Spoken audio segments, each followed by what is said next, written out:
Now, the PS4 is my favourite console ever. It's just good. And, brilliant. And I love its controller.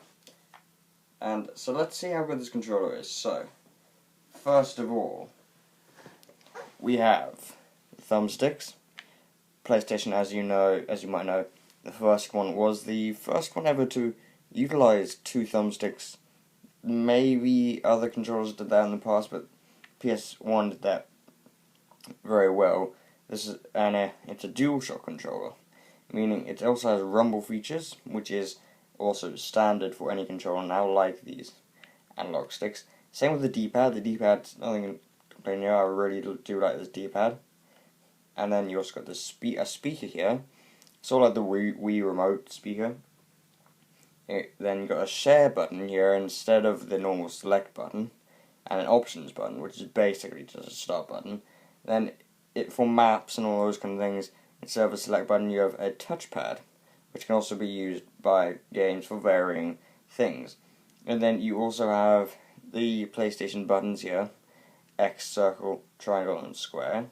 They're all fine. There's nothing really to complain about that. All completely fine. Same with all the other buttons already. I mean, these... actually, no, these are quite nice, because you might feel these are quite small at first, but after a while you get used to them. And then on the bottom you also have a headphone jack for any mono headset, which is very, very good. Also, I just want to point out that the controller feels nice when you hold it. It just feels nice. Regardless if you're using these two fingers here or these here, like this. Now, onto the top. You have these two buttons here, which are very good, as normal.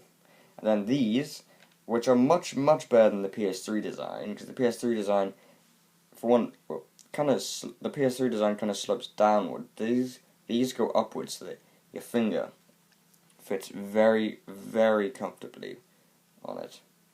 Yes, it does.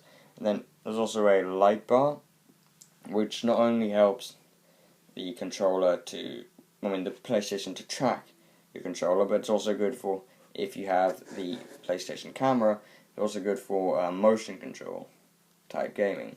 And then you also have the charger here. And the PlayStation 4 controller is made of very nice texture, materials on the back and the front, different ones, as most controllers. Then these parts here are glossy.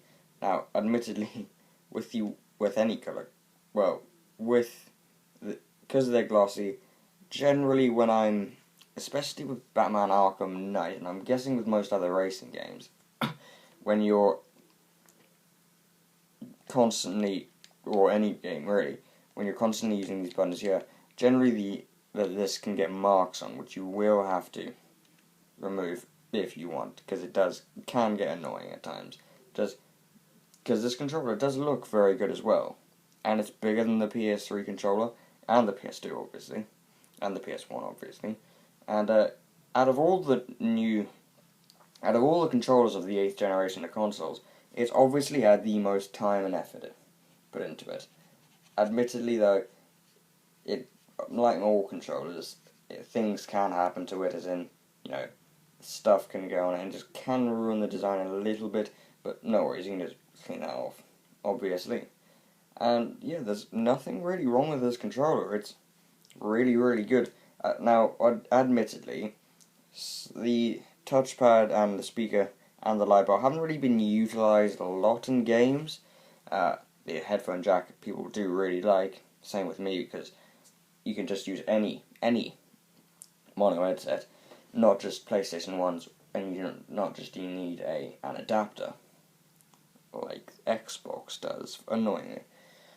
But yes, those have not been utilised a lot, but they are still pretty cool, and, maybe eventually companies will, and it's not really the controller's fault for games not utilising, it's more the company's fault.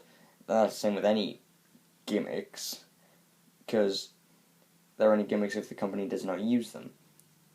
Now, fair enough, there are generally reasons for that, but overall, I would rank this controller a 10 out of 10. It has a few issues, but especially because these glossy bits can get annoyingly dirty and stuff, and they're slightly annoying to clean, especially if something gets down there, the sides of these, but that's just the look, and there's really admittedly nothing wrong with this controller. I just love this controller. That's why I think it deserves a 10 out of 10. Tell me in the comments below what you think this controller deserves if you have a PlayStation 4, or if you're planning to get a PlayStation 4, or if you're thinking of getting one, but you're not sure. I recommend getting one. Anyway, yes, this controller is good. Don't forget to leave a like as well, and don't forget to subscribe. And I will see you all on the next video.